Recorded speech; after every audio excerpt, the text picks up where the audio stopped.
Hello everyone, welcome back my channel.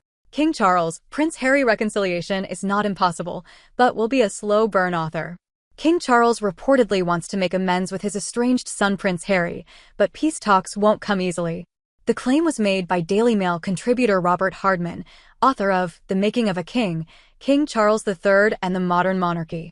Hardman told Fox News Digital that the king, who is battling an undisclosed form of cancer, would only be willing to speak with the Duke of Sussex again once he feels his son is no longer publicly airing his grievances.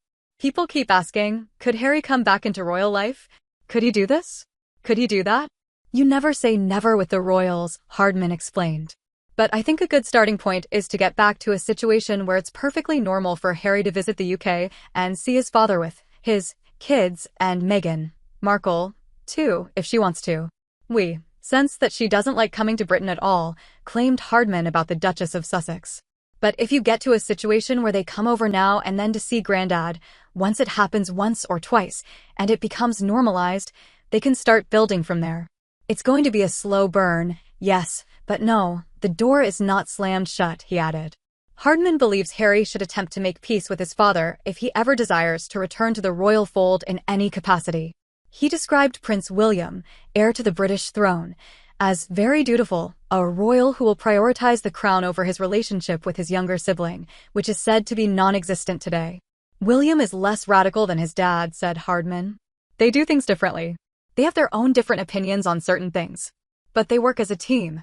It all goes right back to the night that Queen Elizabeth II died, in 2022, and the royal family gathered at Balmoral Castle. Everyone is sad having dinner, except Charles, Queen, Camilla, and William. They've gone to Charles's place to map out what will happen next from that moment on. They've said to each other, we have to be a team. Even in the years when Queen Elizabeth II was becoming weaker and weaker, and the king was doing more of her duties, there was a sense from William that he had to step up more and more, Hardman continued. That's why William and Charles have a good working relationship. If you look back through history, there was usually great tension between the monarch and the heir to the throne, really extraordinary tensions. But that hasn't happened in modern times. A source told royal expert Neil Sean that Harry has been feeling the birthday blues since he turned 40. On September 30th, the father of two attended the annual Wellchild Awards in London, the charity he has continued to champion since stepping back as a senior royal.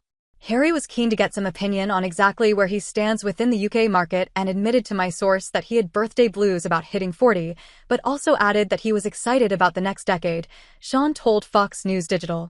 The source described his reasoning as being, basically nobody knows where life is taking them, right? The insider told Sean that the prince admitted that he adores the Wellchild Awards simply because it makes him rethink his life. Whatever problems he thinks he's got, it's simply nothing compared to what these brave children go through.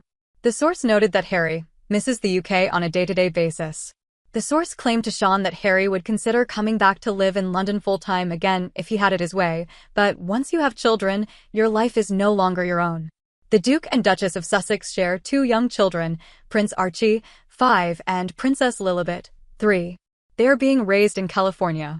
Further along in the conversation, he asked me whether I'd had the opportunity to read his autobiography and had that changed my opinion about him, the source told Sean. He seemed really eager for this particular line of questioning. It turned out I wasn't the only one that he mentioned it to. When he left, he was all smiles and upbeat and positive. I got the feeling that his life was not fulfilled as he'd like to portray, the source continued. But one has to say, he made every single one of those children in that room at that hotel feel incredibly special, and for that, all of us should be grateful. Sean believes that Harry wants to come back to his home country, but the people he needs to convince are his family, the royal family. Hardman previously claimed to Fox News Digital that Charles had been urged not to answer Harry's calls and messages to keep his stress levels down. I know people keep saying, why doesn't he see Harry when he is in town? Why can't they patch things up? Hardman explained. But right now, there is a sense that we've just got to keep the king's stress levels down. We don't want him to H.